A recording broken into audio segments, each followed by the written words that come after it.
Chris, you and I have had the opportunity to talk quite a bit about how we both feel about people just having a will, and sometimes that's what they have because that's what they were told that they needed to Sure. have.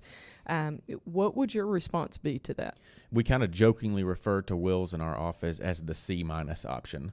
It got you by, but it's probably not the best tool. Mm-hmm. So when they craft wills, what they don't recognize is a will doesn't really go into effect until after you pass away. So you have this document, and it could be a 30-page, very well-written document, but until it has been presented by a probate court judge who says, yep, that's Janet's signature on there, and there's the requisite number of signatures.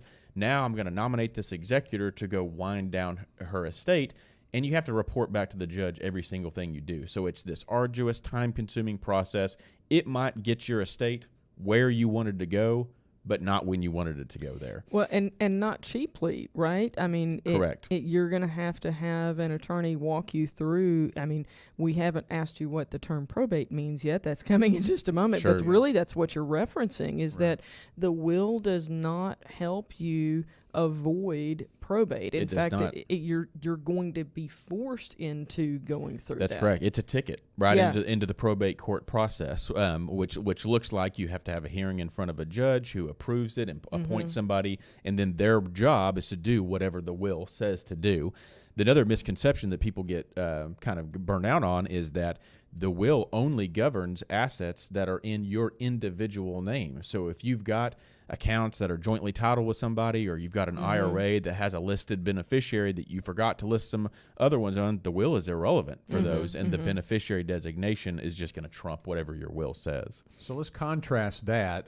Obviously, we're bouncing around on our list, Janet. We'll follow along. Fine. Since we're in the definition phase, we've defined estate, we've defined a will. Let's contrast the will versus a trust. Sure, and the vast majority, if not close to 100% of our clients that we meet with, I usually do a revocable or sometimes an irrevocable trust with. And people tend to complicate trusts and what they are. The visual that I always have people think of as trust is just to think of your estate as an empty Kleenex box. So we're going to create the Scott Inman Trust, and he's got some bank accounts, and he's got a house, and we're going to fund that box with these Kleenexes that represent different assets. And while you're alive, you can do anything you want to with those assets. If you need to take things out of the box and use it, you do whatever you want to. But at your death, you would nominate an executor. In our world, we call that the successor trustee, and you just direct them. This is what I want done with all these Kleenexes. To give it to this person or that person, to a church or a charity. There is no public knowledge or oversight process of a probate court judge. It can be done at the convenience of your executor. We'll take a little side conversation here for a minute. The public knowledge, that was the deal that got my dad at the end of everything. Like he didn't want to do this, put it off, didn't see a need for it. And my brother and I were finally like, look, this is so important that we'll pay for you to have it done. And that got his attention.